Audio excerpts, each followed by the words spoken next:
They go downstream, down the river, where they travel sometimes across many countries. And he lived in Russia, and he used to send shipments to Danzig in Germany. Anyways, he was very, very successful until one day that there was some sort of weather disaster when his rafts were going down. And they were all capsized and were sank in the river. And he lost in that one day 60,000 rubles. I cannot quantify that in today's terms. I don't know how much 60,000 rubles was worth.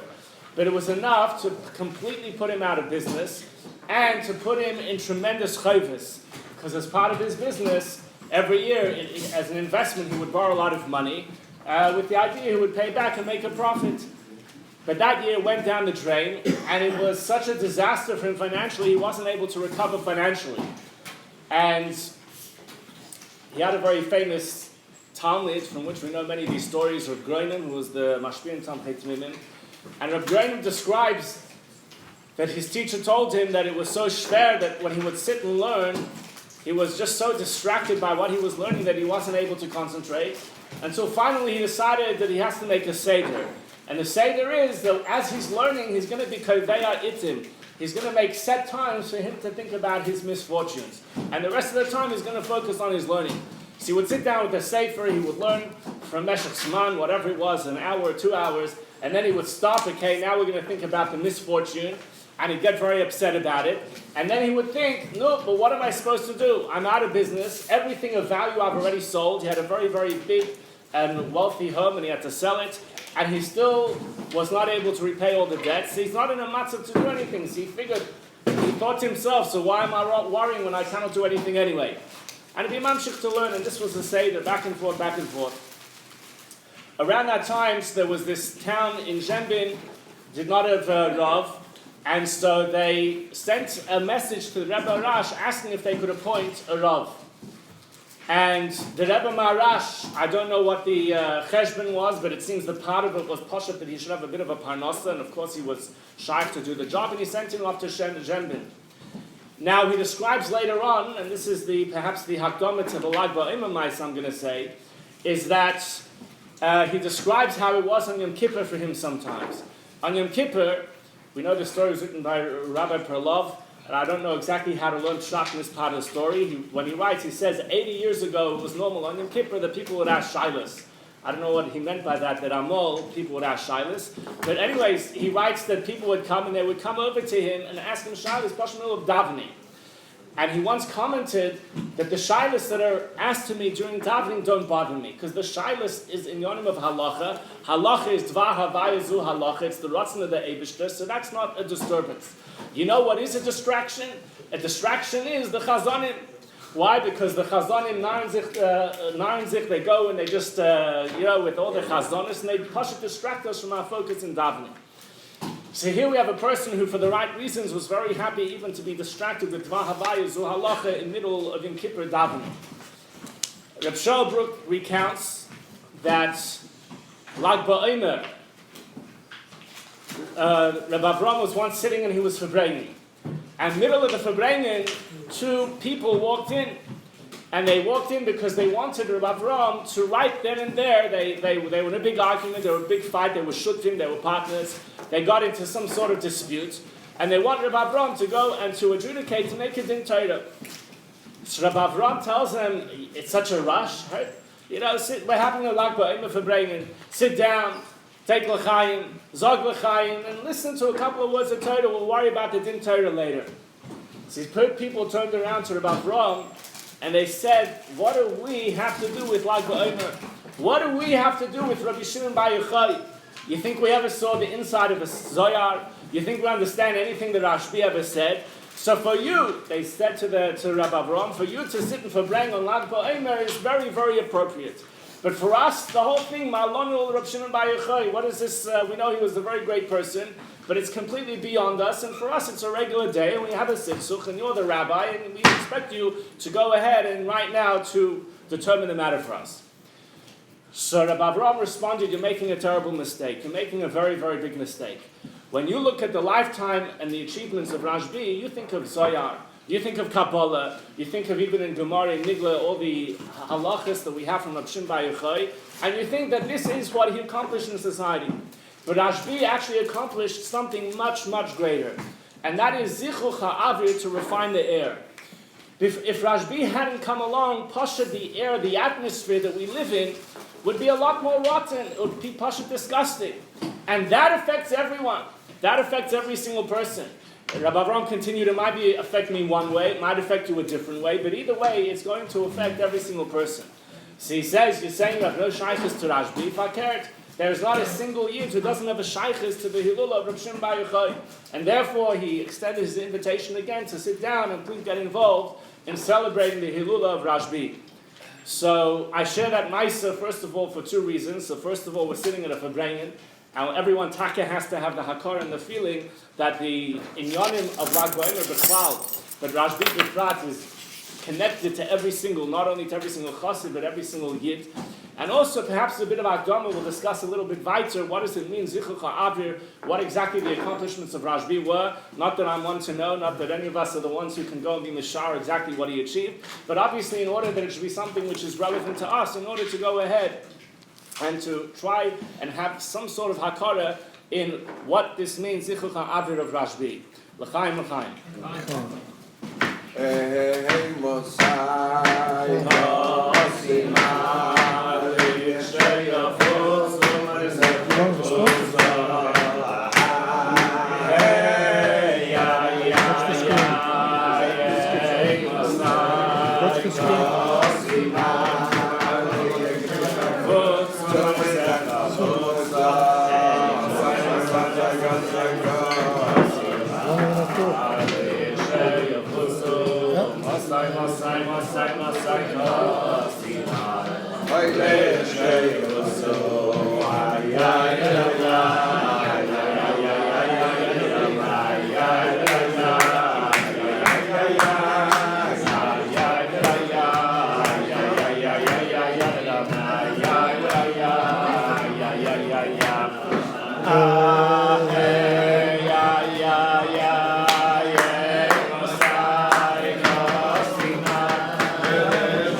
Shortly after the Baal Shem Tov was Nizgala, so in a town which was somewhat nearby, there was a person who was very wealthy, and he was benched also with children, and one of his children was a daughter who showed a lot of promise. She was growing up, she was very intelligent, she was a balas chesed, she was very kind, she had midas tovos, and so on and so forth.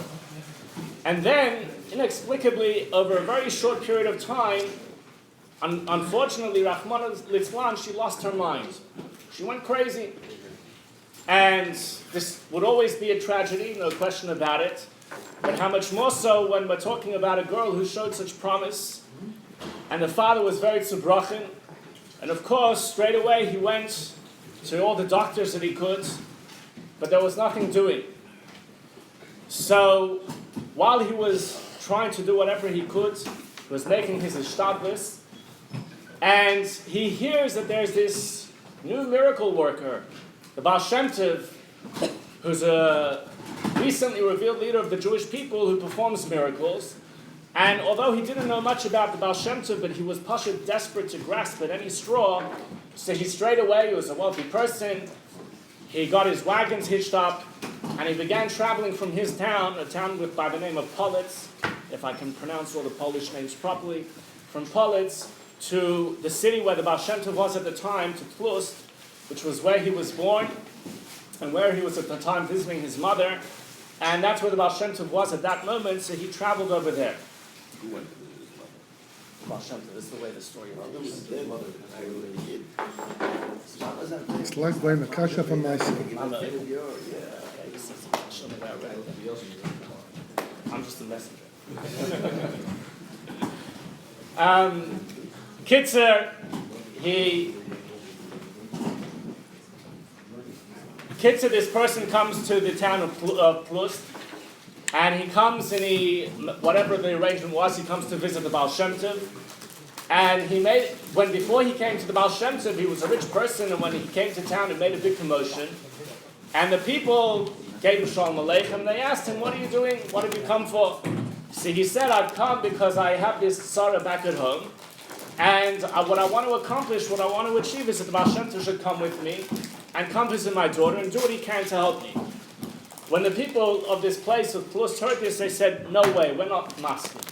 And they came to the Baal Shem Tov in order to make their claim. What was their claim? They said that before the Baal Shem Tov came to town, so the city of Plust, the Yidden there were dealing with a bunch of different misfortunes, a bunch of different problems. And when the Baal Shem Tov arrived, very shortly afterwards, all these things just fell into place in a very miraculous way. And because of that, they're not being masking that the Baal Shem Tov should leave, but who are they to tell the Baal Shem Tov he cannot leave? So they came along with an argument that Tovas HaRabim, that the good of the public, takes precedence to the Tovas HaYachid. So Baal Shem Tov heard them out, and he heard the Osher out, and he said to the townspeople, "I'm going," and this that you tiny that it's just a Tovas HaYachid, it's also a Tovas HaRabim. No one knew what the Baal Shem Tov was talking about, but the Baal Shem Tov left. He gets on the wagon, and the journey is supposed to take less than a day. But on the way, all sorts of things went wrong, and towards the end of the day, they were nowhere near the town of this rich man, and they had no choice but to go to another little shtot where you had Yidden living there in Goyim as well. And the rich man was very upset that there was this delay. He was like really banking on the Baal Shem Tov coming as soon as possible, and now this happens. They come to town, and they come to the inn, and the rich man, he gets off the wagon, and after he settles in and he settles a room for the Baal Shem Tov, he starts walking around the town, and he sees that the people are very down. They're something bothering them. So he approaches one of these people, and he says, if you don't mind me asking you, can you please tell me what's going on? So he says, but right now in this town, we're facing a tremendous problem. Our Paritz, as many stories goes, is a tremendous anti-Semite, and he's always looked for problems. However, unfortunately, Punkta Mazel, a couple of weeks ago, the Paritz's daughter went to sugar. And the Paritz started to get this doctor, that doctor, nothing doing. So this rich man, this sounds like a familiar story. And this guy continues and says that a couple of days ago, the Paritz gave up hope with the doctors, and a new idea fell into his head. He decided that it's the Jews' fault. And he told us, you have 3 days to heal my daughter, and if not, you're out of here, and I'm destroying all your houses, you're out of here. And he said, that's why we're downtrodden, we have no idea what to do. So this rich man says, well, you cannot imagine how lucky you are. Punkt Hashgacha Pratis, the Baal Shem Tov is with me, and I'm sure if we go to the Baal Shem Tov, he can help us out. So quickly, this rich man, he ran over to he got in touch with the leading figures of the community, and they came before the Baal Shem Tov to ask him to come. And the Baal Shem Tov was masking. But he said, in order to heal the daughter, I need to go to the Paritz's palace, and I need to see the daughter. So the community leaders, they go to the Paritz, and they tell the Paritz that, you can't imagine what happened. There's this miracle worker. He can heal people. He can do all sorts of things. He's come to town, and he wants an audience. He wants to see your daughter in order to heal her. So the Paritz started yelling at them and screaming, and they said, you sugar, I had all the greatest doctors here, and they tried this medicine and that medicine, nothing helped, and you're going to now get just a Yiddish person to come and visit my daughter? Who knows? Maybe he's going to poison her. Maybe he's going to prescribe the wrong medicine. Who knows what he's going to do to her? So they relayed the message back to the Baal Shem Tov, and the Baal Shem Tov told them, go again to the Paritz and tell the Paritz that I'm not going to touch the daughter. I'm not going to tell her that she actually needs to swallow anything. She just needs to be in the room. Shine. When the Paritz gets that message, that doesn't sound too intrusive, so he's masking. And the Baal Shem Tov comes with a couple of the Yiddish people, and they come to the Paritz's palace.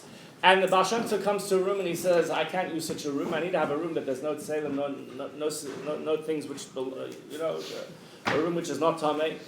And so he was taken to another room and he says, I need you now to bring the daughter. So they brought the daughter in, and the Baal Shem Tov says, I need you now to take a rope and tie the daughter to the chair.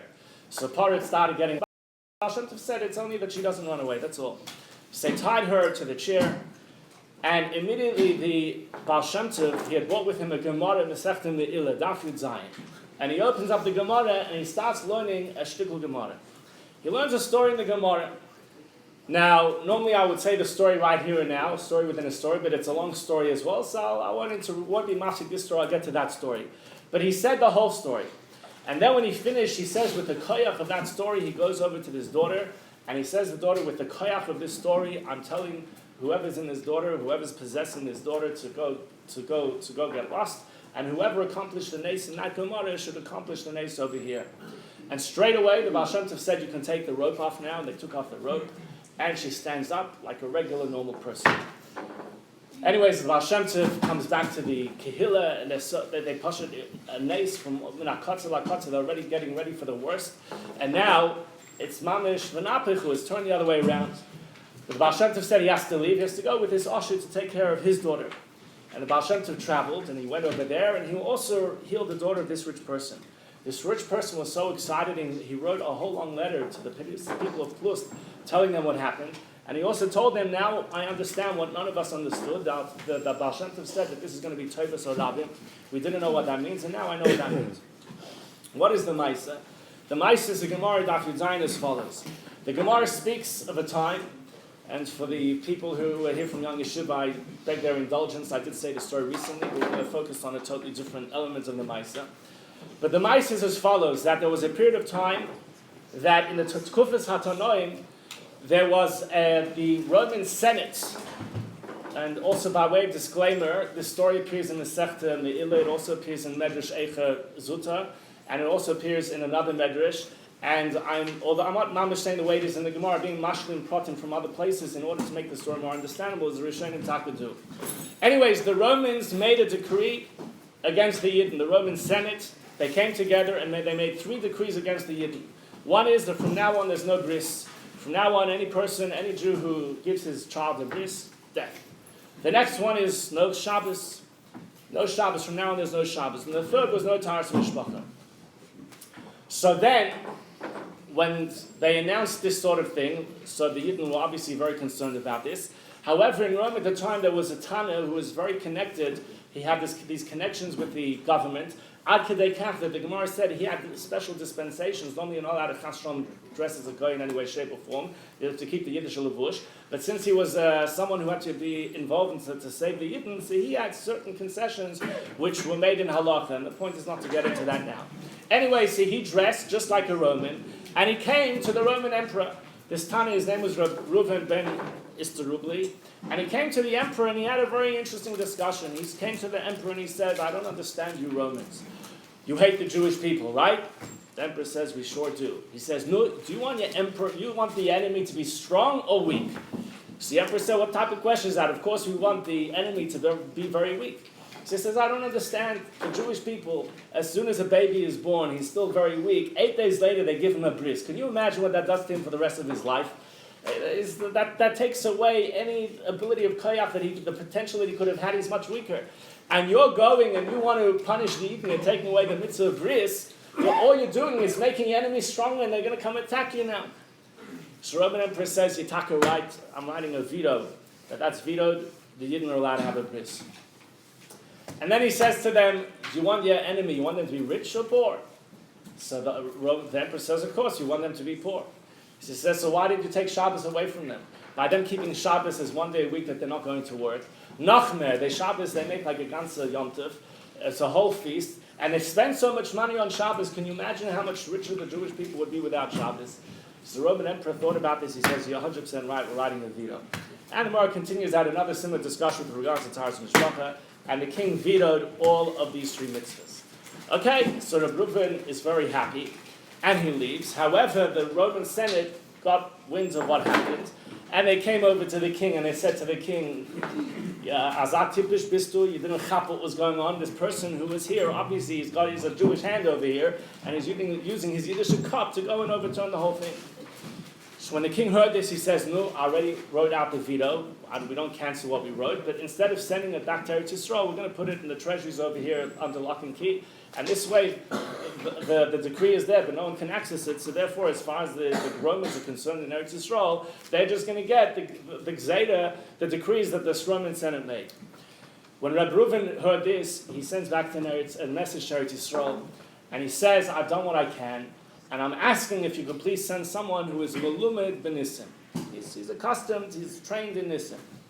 So they come back to Eretz Yisrael, and immediately who was selected with such a request? Rabbi Shimon bar Yochai. Rabbi Shimon bar Yochai, he travels back to Rome. Now the Gemara says other things which happened on the way with him and another Tanner, Rabbi Loza ben Yossi, but we won't get into that. But as they're getting close to Rome, so Rabbi Shimon bar Yochai looks up at the mast and he sees a shade. He sees a demon. And the Gemara describes the shade as a shade with the name of Ben Tamalian. And he says to the shade, what are you doing there? And the shade responds, I've come to help you arrange a miracle. When Rashbi heard this, he immediately began to cry. He started crying. And why was he crying? He said that my ancestor Avram Avinu, his wife, not his wife, his shivcha, Hagar, Hagar HaMitzvah, when she was stuck in the desert, and she needed help, she was zeicha to 3 malachim. And who does the Eibusha send for me? The Eibusha sends for me a Shin Dalet. He sends for me Ben Tamalian. That's what he said. He was very upset and he was crying. And the Shade says, nonetheless, we're going to make this work. How do you want to do it? And they had a bit of a discussion, the Gemara and the Midrashim say. And basically the discussion was that Ben Tamalian is going to go and he's going to possess the daughter of the emperor. So a short while later, back in Rome, the emperor finds out, people come running to him and say, your daughter just went crazy. She's crazy, she's smashing things, she's breaking things, she's uncontrollable. And the craziest thing of all is, you know what she wants? She's having this tantrum. She's saying, get me net right now, Reb Shimon bar Yochai. You ever heard of such a person? He sounds like a Jew. What does she want a Jew for? Who is it? Anyways, they realized straight away she went to the sugar. And they tried to bring in the doctors, they tried to do whatever they could. Everyone knows now why the Baal Shem Tov said this mitzvah, right? Anyways, okay, she's calling for Reb Shimon bar Yochai. They call in the FBI, the CIA, whatever the Romans had then, and let's go find this Reb Shimon bar Yochai. And one of the things is they made sure that at the ports that they're checking everyone's names, people who are coming to town. And a short while later, who comes to town? Reb Shimon bar Yochai. He walks off, and they ask him who he is. He says the name, straight to the king's palace. He comes to the king's palace, to the emperor, and he comes in and he asks to see the girl, and he goes over to the girl, and he whispers very quietly, the Gemara says, he whispers, Ben Tamalian, now you can go. And so with that, Ben Tamalian burst out of there. The Medrash says that every single thing made out of glass in the whole palace shattered as a sign, make a very clear sign that the shade had departed. And he left. And this is how the Yidden was saved. Melumed b'nisim haya, he was accustomed to miracles. Now, there's a lot of things you could talk about that story, but one of the things which the Gemara itself says, which disturbed Reb Shimon bar Yochai himself, and that is, Taka, if Hagar needed help, she got 3 malachim, why did she get a shade? If you look in that Gemara, the Maharsha has he records a very interesting conversation. He says this was a conversation happened between Apikodos and a Chacham. The Apikodos came to the Talmid Chacham and he said, you Jews have a devil's religion. And the Talmid Chacham was like really taken aback. Okay, we hear that a lot, right? From the anti-Semites, we have a devil's religion. But the guy says, your own Gemara says that you have a devil's religion. Why? Because your Gemara says that the only reason you keep right now Bris Milah Bizman Hazeh, and the only reason you keep all the other mitzvahs that the Romans made exeter is because of a shade. So you yourself say that your shadim are they're the ones who are keeping your religion strong. So Mashar brings that the Talmid Chacham responded, that's not the pshat. The shade didn't come to deal with our religion. The shade came to deal with the other shadim in Rome. In Rome, you have over there people who stand against Yiddishkeit. So you get the shade, another shade came to deal with Rome. They didn't come to, it's not pshat that the shade came to save Yiddishkeit. Anyways, but the question is, okay, it's a nice pshat, but why dafka a shade? So there's a sikha of the Rebbe about this, and a very fascinating sikha. It's not a Lag B'Omer sikha. It's a sikha which is printed in Chelik Chaf, I think it is, in Pashas Vayishlach. But over there, the Rebbe mamish connects it to everything going on Lag B'Omer. And the Rebbe says that we see something tremendous in bar Yochai. Something tremendous, Lashon Helem. The world conceals, and since the world conceals, it creates tzaras for Yidden. How do those tzaras go away? Normally they go away in one or two options, and we all know these words, is hapcha and iskafia. One way is that sometimes the nace happens that the world becomes more elevated. There was a certain problem, so a tzaddik or the Eibishter comes and intervenes and does something to elevate the matzav, to make the matzav more pure, to bring it to a high level. But derech memela, the olam lashon helam was elevated. So it's not such a helam, and therefore it's not so connected with ra. It's not connected with evil, so it fixes itself up. The Rebbe says, what's the other type of miracle we normally hear about? That came along Ruchnias, came along a tzaddik with the koach of the Eibishter, and he pashut broke the gashmis. The Rebbe says, when you look at this story that I just said, what did Reb Shimon bar Yochai do? He went to Rome, and he saved the Yidden from the Romans, and what did he do? Did he elevate the Romans? Did it face? If he bought a malach, it would have been an elevating sort of situation. You get a malach, Hashem comes and helps the matzah. He didn't elevate them. Rome remained the same Rome. And as the Marshal calls him, the same shade. And what happened? There was another shade to come and help. That even though Rabbi himself would have perhaps mitzidoi, from his perspective, he would have wanted this to be a very pure sort of matzah. But the Rebbe says over here, you see something phenomenal. You see how a Nisayan, a problem, an obstacle against the Yidden, a challenge that the world presented the Yidden fell away not by the world becoming higher, and neither did it go away by breaking the world. The worlds remained the same world, and the world with its grubkai did exactly what the Yidden wanted. The Rebbe says that is Rashbi. And the Rebbe continues, why do we see this only by Rashbi? And the Rebbe connects it to what we know, that Rashbi sat in the cave in the Maida for 13 years. Everyone knows that he came out after 12 years, and Rashbi could not tolerate the world, and he went back in for a 13th year. And the Bir in Chassidus is that the number 12 is connected to Ishtalshlus. That's why there's Yud Beis Shvatim, there's Yud Beis Gvulei Alachsin, which is connected to Bria, the beginning of the worlds beyond that, after Atzilus, and so on and so forth. 12 is a number which is associated with Ishtalshlus.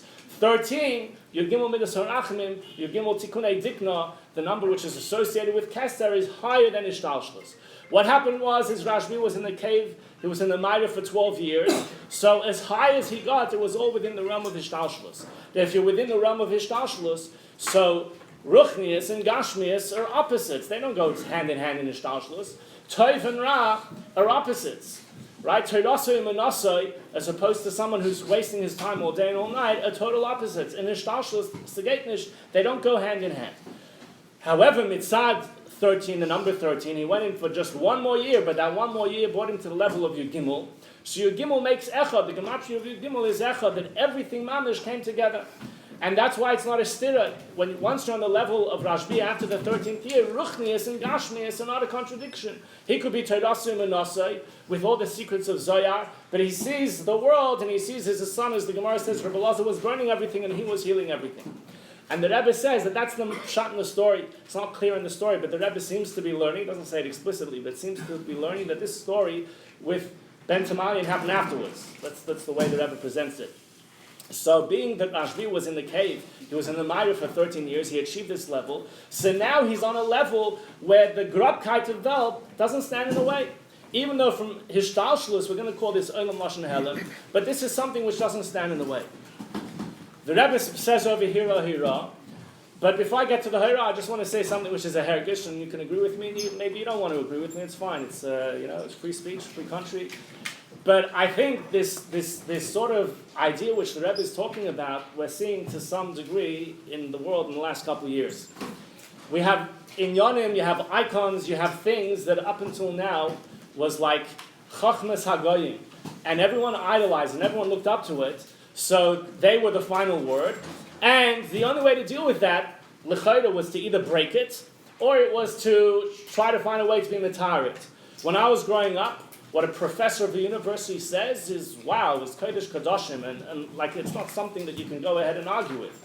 I'm sure it's maybe a little bit to some degree these days, but the world, the academic world, the respect, the way they were idolized 10, 15 years ago, let's say in the context of Eretz Yisrael, etc., has gone away. We all know in the political world, we don't have to go into all of that, and we have a lot of backing for Eretz Yisrael and for the positions that the Rebbe stood for. Now what's someone going to come along and say? You know, the people who were behind those positions, that Pashut became, they're making the world, they're Pashut Edel mention, they're Ruchni's the convention, so they stand for the Rebbe Shittas. Maybe, I don't know. Or to come along and to say that the people who were very supportive of Eretz Yisrael, they were somehow crushed and the Yidden are ruling over them. Obviously, such a thing is not true. The normal ways in which way the Helam of Olam went away is not what we're dealing with in our time. What we're dealing is the world is the same grubber world. It hasn't elevated, not in a way that we could notice. Of course, there's inyanim of elevation going on. I'm not talking about that. But I'm saying you look at certain situations where there's no question you can't see over there anything that you could describe as anything but grub kind. And nevertheless, from those quarters, they're coming to support Eretz Yisrael, they're coming to support the Yidden, they're coming to stand strong for what the Rebbe wants. So the Rebbe concludes in that Sikha that that's really, although this is the Avodah of Rashbi, this is something for every single one of us. Rashbi is, of course, Pnimius HaTorah. And the Rebbe says that the way to accomplish this by the world is to stand strong for what we believe in. Owing in his Torah, owing in his mitzvahs, owing in his Yafutz L'man Yisechel Chutzah. And as the Rebbe says, we achieve this result that Rashbi achieved in the world, not by pandering to the world, not by having these diplomatic relationships. As the Rebbe said, it was a two-way relationship between Reb Shimon and the Romans. Reb Shimon hated the Romans hated him. Why was he in the cave for 13 years? There's no question about it. Historically, Reb Shimon and Rome was polar opposites. And nevertheless, he was pole what he needed to be pole, with Malumid Benisim, without changing Rome in an iota. So of course, it's a mila to change Rome. Of course, it's a mila to elevate Goyishkeit and so on and so forth, that you have a mila. But there's also a totally different mila in the fact that the world remains what it is. And nevertheless, it not only is not in the way, it's not Lashon Helen, but it's Messiah, it's in Yonim Kedusha. And the Rebbe says that each and every single one of us can be pearled at by following the ways of Rashbi, standing strong for the right things, being involved in Yonim of Torah, mitzvahs, Torasu, Manasai, in Yonim of Nigla de Torah and Nista de Torah. And by doing that, we're pearl this impact in the world. We should be zocher to this Lamal Yusa, as the Rebbe said that the ultimate Dirab Tachtonim is that when Mashiach comes, everyone has an important role to play. And the Rebbe Shitta, the Rebbe explained that this is everyone's Shitta, is that when Mashiach comes, everything that possibly exists with Gashmias is important, because the Dirab Tachtonim doesn't just mean in the Yidden, but it means in every single part of the Olam. So we should be zocher to the time where nothing has changed on one level, it's Tachtonim Mamish, and on the other hand, it's a Dira for the Eibishter, and we need to do what we can to bring that about now. L'chaim, l'chaim.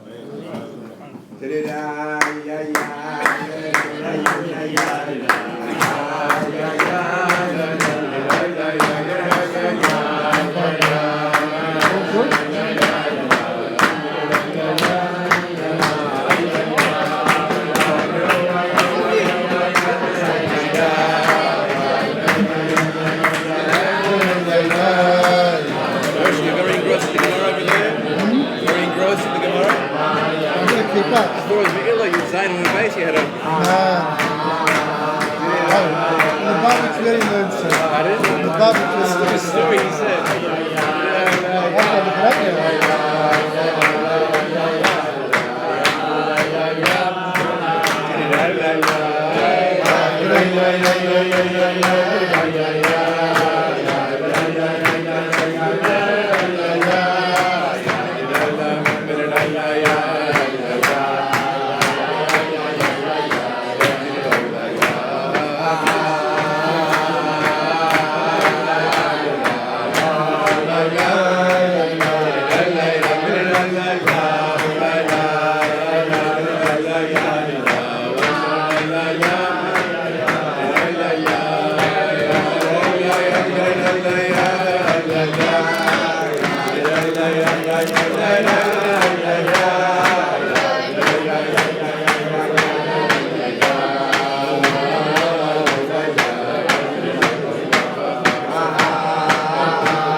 Time of it off.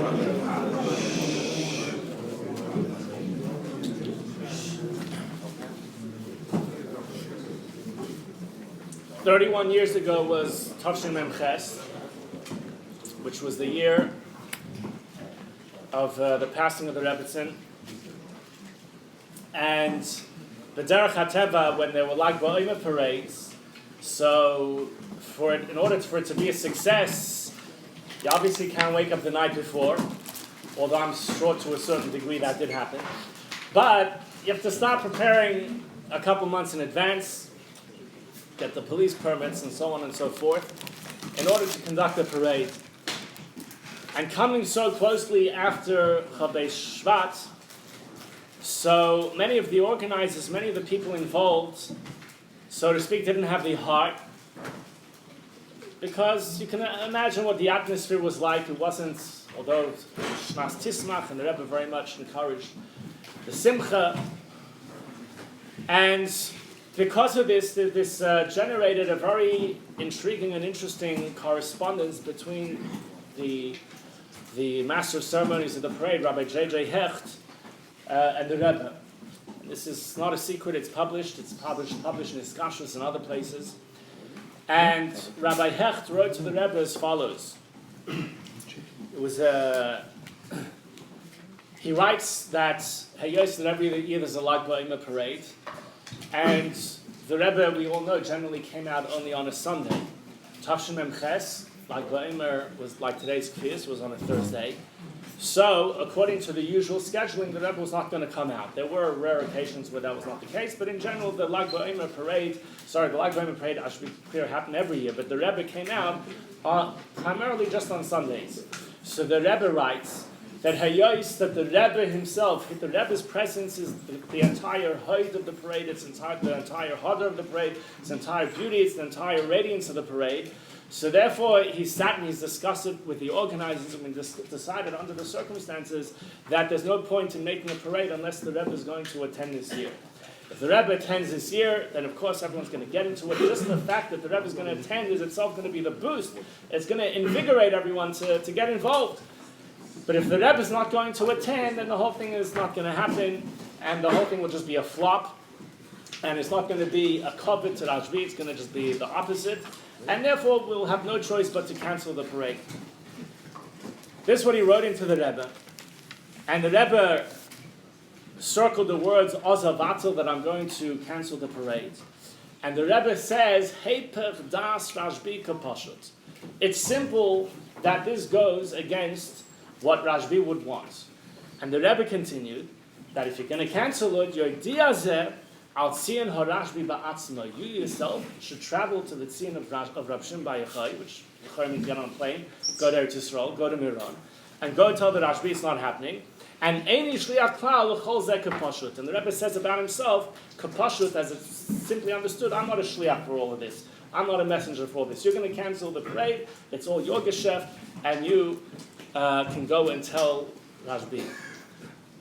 How would most Chassidim react on getting such a letter? Anyways, a couple days later is Isru Chag, the day after Pesach. Rabbi Hecht sends another letter to the Rebbe. And the letter he sent to the Rebbe was as follows. I've spoken again with all the yeshivas, all the organizers, all the people who are normally involved. And everyone still feels that if the Rebbe is not there, then the whole thing is going to be a flop. And to make a flop. So he continued that the Rebbe is leaving me no choice. These are his words. The Rebbe is leaving me no choice but to go to the tzin of Rashbi and tell him that the parade is not happening because the Rebbe is not coming. But he continues writing to the Rebbe, but does the Rebbe think that I'm such a chassid that I'm going to go and say Lashon Hara about my Rebbe to Rashbi? And he says, Bifrat shani margish ra'ifil shenafshay keshura b'nafshay, that the neshama of the Rebbe is connected with the neshama of Rashbi. And therefore I'm asking and pleading again if the Rebbe would perhaps reconsider. He said Bifrat that the Rebbe didn't say an outright no yet. He's asking if the Rebbe would please reconsider and to come. So the Rebbe responded in another letter, or just a comment, and he said that the Rebbe writes, "B'mechilas kvay terasay shalai." With all the mechila that I need to give you, or the chol elu shedibur imayim, and everyone that you spoke to, And without any payda with what I'm about to say, lahavdil ben Yisrael la'anim, you probably already know what my shita is with regards to Eretz Yisrael. Hinni marish be'eretz hakodesh lo lihichona leterror. That I storm the world so we don't give in to terrorism. And that was the response. The parade went ahead, obviously, and there was a big hatzlacha, and the Rebbe, when he didn't come to the parade, but the Rebbe sometime that year, the Rebbe drove past the carnival, the fair that happened after the parade, and there was a correspondence that continued afterwards as well, that the Rebbe thanked Rabbi Heft and thanked him for tremendous Mapas Ruach and got from this parade. But this little incident really highlights something which is at face value very intriguing, and that is that although there was a parade every single year, at least in the later years, but the Rebbe would only come out on a Sunday. The Rebbe would only come out on a Sunday. And the reason for that, the Pashtus, the way I've always understood and the way I've always been told, and maybe here's someone has another reason, because you think about it, Sundays, from a Yiddish perspective, why is Sunday different than Thursday? What's Sunday? But the answer was the Pasha to answer. When a parade happened on Sunday, that means that besides the Fruma, no one has school. And that means that all the kids in the tri-state area who don't go to a Fruma school, or even if they go to a Fruma school but they don't have school on Sunday, that means that there's nothing to do. And many of them, thousands upon thousands, would come to Crown Heights to be by the parade of the Rebbe. During the week, when the parades were during the week, so of course there was a crowd, but who was the crowd? It was more Egan Akinder, it was the kids of the Moses in Crown Heights, and other Lubavitcher Moses from around, and even other Fruma Moses from around, but it wasn't the same thing. And the Pashtus, the reason that the Rebbe generally, there were exceptions, but generally the Rebbe came out was because, coming out dafka because not unsere kids were there. The Indian of your Futzah meine Seche Chutzah to be there with them. And even when the Rebbe came out, it was very clear. We know from Tavshin Mem Gimel there was another episode. Again, it's a very famous episode. But when the Rebbe came out in Tavshin Mem Gimel, the parade I think was called for 10, and I think they say the Rebbe came out 11. That was when the Rebbe came out. And when the Rebbe came out, there was a very famous singer who was singing a couple of songs, and he sang another song and another song. And then Rabbi Heft announced that he's going to sing another song, and the Rebbe turned to Rabbi Heft and told him, Heinz is like Goemer, I'm paraphrasing, but Heinz is like Goemer, today is like Goemer. When a Chabish can sight her in concerten, I don't have time to listen to concerts. Foreign in oil, I need to travel to the oil. And we can understand his answer, like Goemer, if you think about it, is the Yom Hilula of the Tana Eloki, the Shimon Bar Yochai, and you look you read how it's described in the Idra, that how Rashbi passed away was Noida de Karuchnis de Kenyonim. And of course, that is how Lag B'Omer was for the Rebbe, and the great exception was the Rebbe would come out to the parade and Pashut watch the entire parade. And the Rebbe said he doesn't have time, and immediately that was the end of that, and immediately the Rebbe began a sikha. And after the sikha, maybe there was a sukkah, I don't know, but the Rebbe said a couple of sikhas, and then afterwards, the Rebbe, as usual, stayed to watch every single child until the very last one to file past. So the Rebbe said that Mitzad Echad, like Gomer, is not a time, we don't have time to waste, it's like Gomer, Mitzad Echad, Mitzad Sheni, every single child needs to have a chance to come. Now, the question is, why is this taka such an inyan of Rashbi? And I perhaps want to zero in on a word. We know that not every single word of the Rebbe is b'tachlis hadiyuk. And the Rebbe says that this you're going to cancel the parade is heipach das Rashbi kaposhut. I'm just wondering, have you ever thought about Rashbi showing up at the parade? Is it sort of come together in your mind? But the Rebbe says to cancel the parade would be heipach das Rashbi. What does this mean? And of course, we can't lunch, I can't lunch, but I just want to suggest, based on the Rebbe's sichas, what exactly this would mean. It's very famous. The Gemara says in the Masechta Shabbos, the Aframi Gemara Beis, the famous Lagbo in the Gemara, that when Rashbi came out of the cave, the Maida, so the first thing is he went to the Beis Merchetz, went to the bathhouse. That itself is a whole story. But then afterwards he asked, is there something that needs correction? And Rashbi explained himself that when Yaakov, it says that Yaakov came to Shechem, Shalem, he came complete, he came untouched, despite all the tzars that occurred to him. And Vayichan es Penei Ha'ir, which the Gemara explains that he did a toiva for the people of the city of Shechem. What is Yaakov's gratitude? How is he channeling his gratitude about all the miracles that occurred to him, that he's doing a tova for the people of Shechem. We all know what the people of Shechem were, right? Just read weiter in the Parsha and you see who they were. That he did a tova for the people of Shechem. So Rashbi came out of the Maida, this miracle that he survived 13 years in this cave. What could we do? And I believe it was the city of Tzipori, and someone came along and said, we have a problem. What's the problem? In the market, you have Safek Tumah, there's maybe dead people buried in the market. And as the Mepharshim explained, that a Safek Tumah is sometimes harder than a Vadei Tumah. It's obviously the concern is Kohanim. But a Kohen, if he has to make a very big detour, Mele, if there's for sure a dead person buried there, okay, he figures he's spending more time, he's been time in the midst of the Eibishter. But by Safek Tumah, it's much harder psychologically, because maybe you think in your mind, this is what Mepharshim say, you think in your mind, that's why the more emphasized was Safek Tumah, you think in your mind, maybe I'm just wasting my time.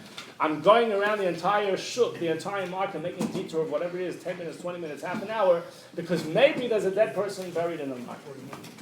So, what did Rashbi do? So the way the Gemara explains, the way Rashi brings, is that he asked, does anyone remember if this place was ever Tahor?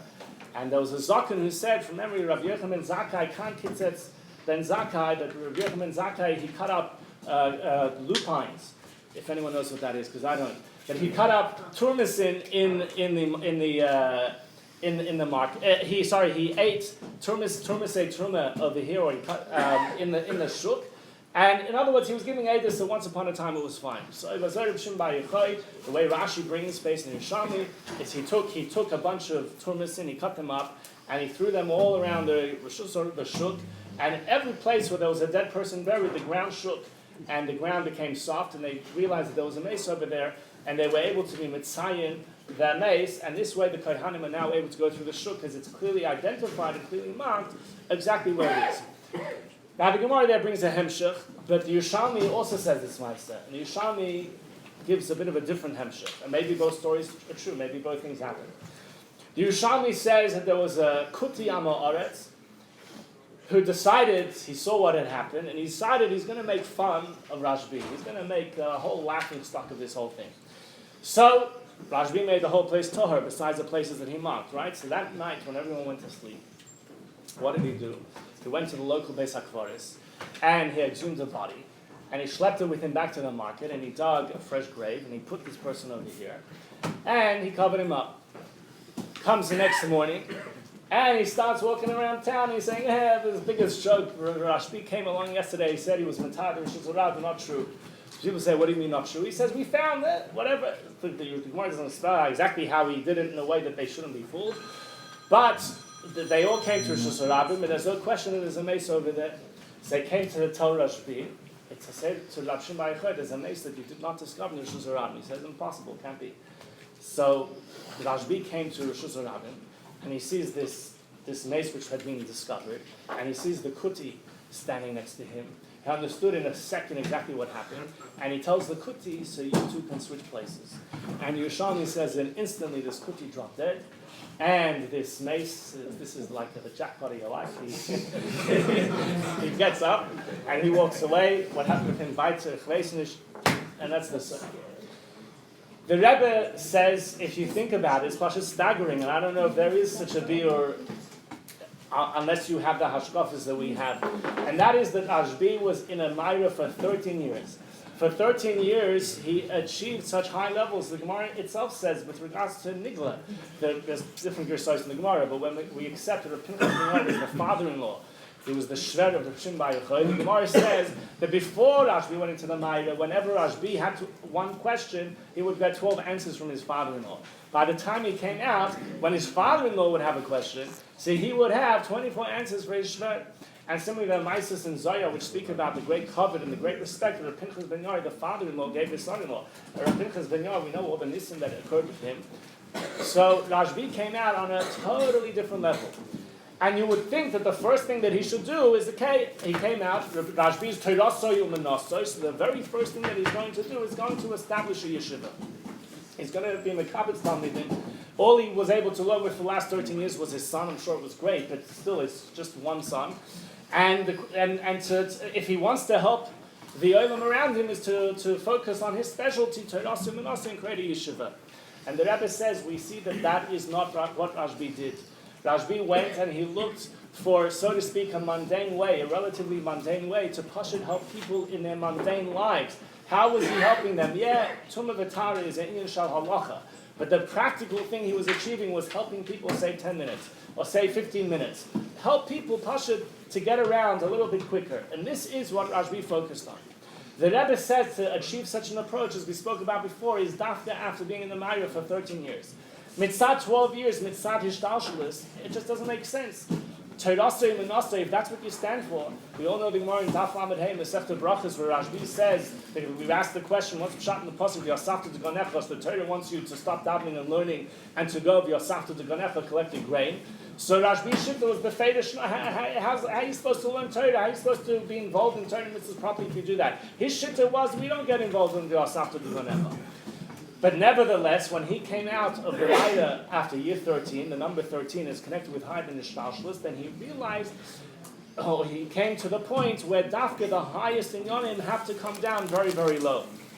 In fact, it's just interesting, just making the connection, if you look in many of the Ma'amorim, which speak about what Lag BaOmer is, so one of the questions is, why is a Dafka Hoid Shabahoid?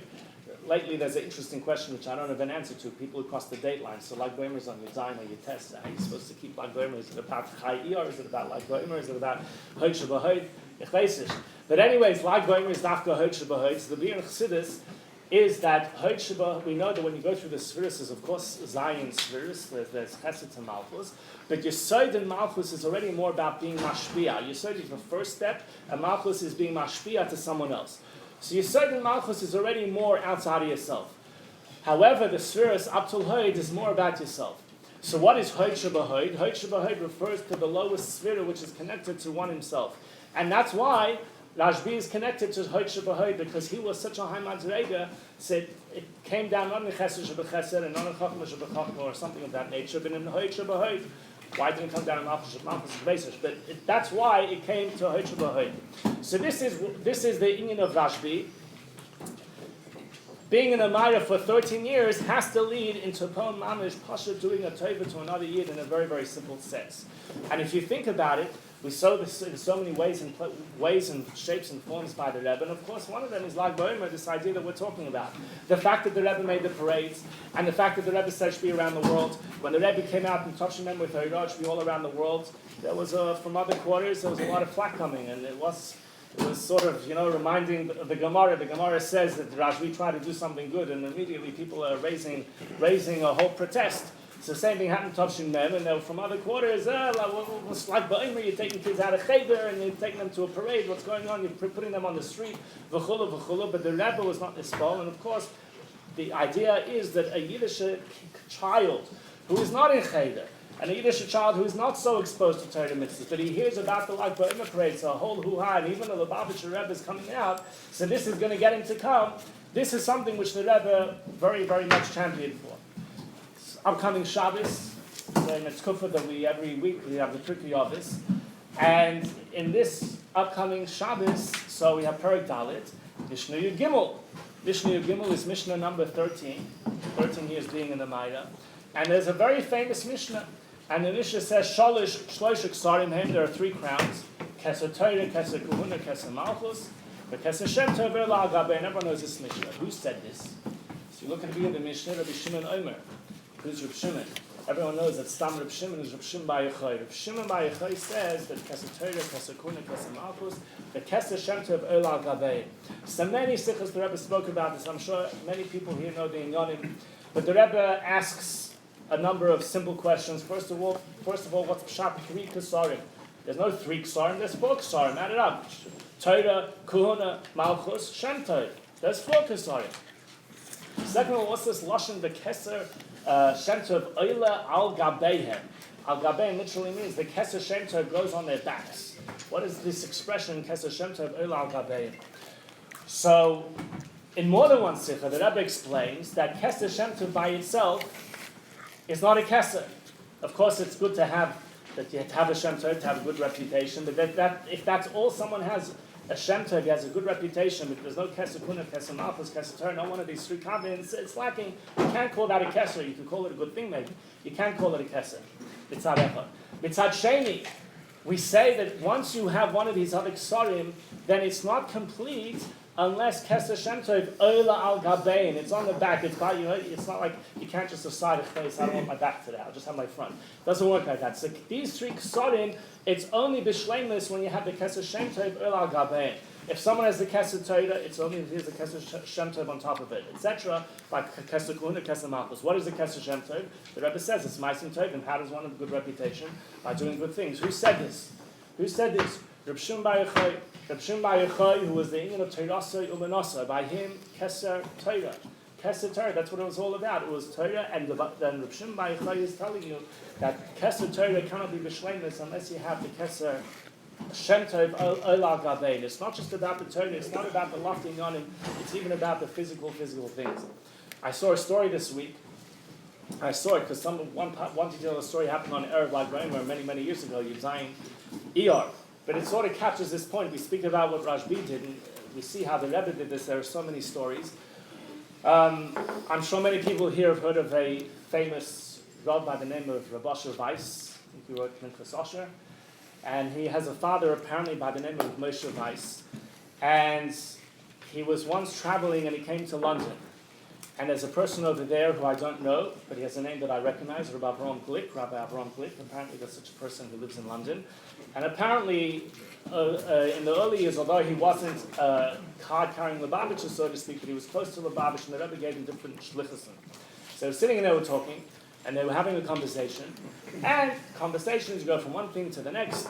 And Rabbi Glick decided to share a very interesting shlichus that he received from the Rebbe. Out of the blue, one day, he gets a message from the Rebbe that in Germany, in Munich, there is a little town, a little shtetl. In the shtetl, there's no Yidden there, but in the shtetl, there's a Beis HaKfar, there's a Beis HaChayim. And in the Beis HaChayim, you have a Yiddish Beis HaChayim, which is literally in the middle of the Goyish cemetery, and it has mechitzas around it, and you have Yidden buried there. However, since there's no Yidden living there, with time, Goyim who are living there dying, they need more and more space for the cemetery, so it's starting to expand into the Jewish section. And the walls are coming down. And the Rebbe was concerned that this Hepech HaKavod, this is against the Kavod HaMes. And the Rebbe therefore said to this Rabbi Glick that it's bothering me tremendously that this is the matzah. And I'm asking you if next time you travel in that area, or next time you're there, to go ahead and to take care of whatever, make sure whatever needs to happen.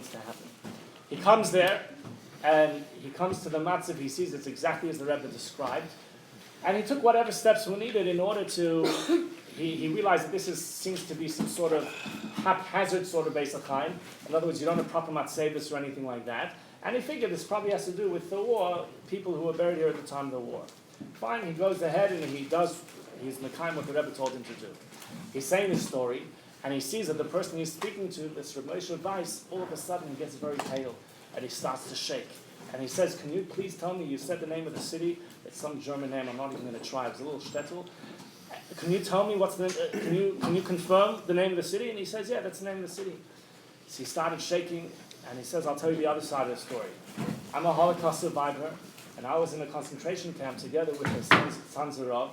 And as we all know, the sons of Rav lost his entire mishpacha, his 10 children, I think it was. And That's the same thing. Okay.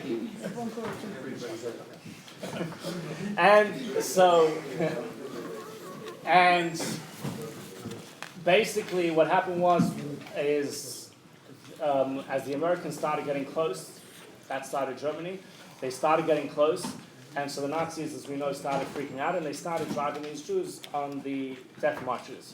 And we were included, and it got to a point that they were really getting desperate, and they actually threw us on a train, they crowded us into a train, we started traveling, and all of a sudden, the train stops, they throw the doors open, they run away.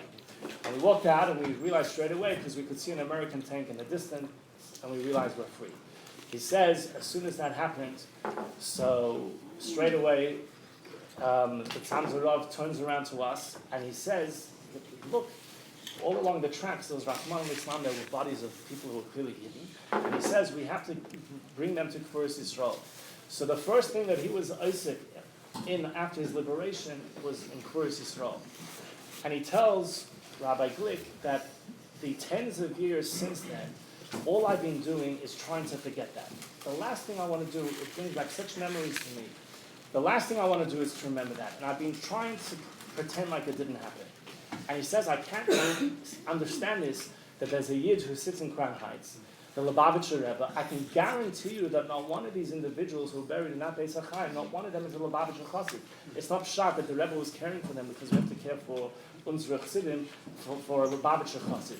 And the Rebbe, the thing that I was trying to forget, the thing that I was personally very much involved in, that is what bothers the Rebbe, and that's what the Rebbe wants to fix up. And he says, just can't understand this. The Rebbe who's got his own Chassidim, and the Sichas, and the Ferengens, and the Mamorim, etc., and that's what he's focused on.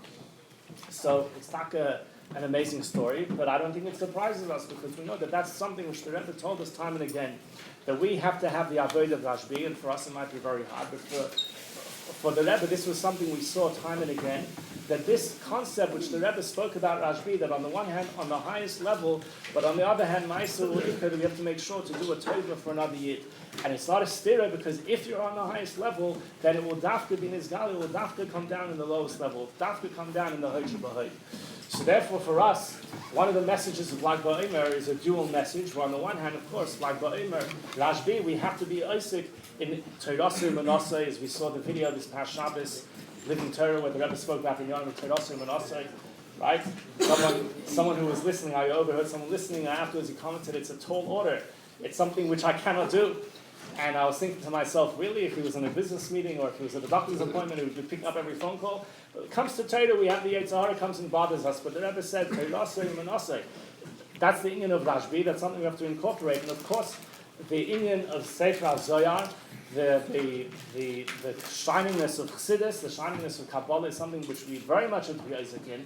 But at the same time, the Rebbe says that Lag BaOmer is also about making parades and taking either of no shaykhs to that we could see that the Golui, of course they're connected, that they're not right now in an environment of Torah mitzvahs, and to bring them in and to use the opportunity to help them and to push it to do a Torah for another Yid B'Kashmis. L'chaim, l'chaim.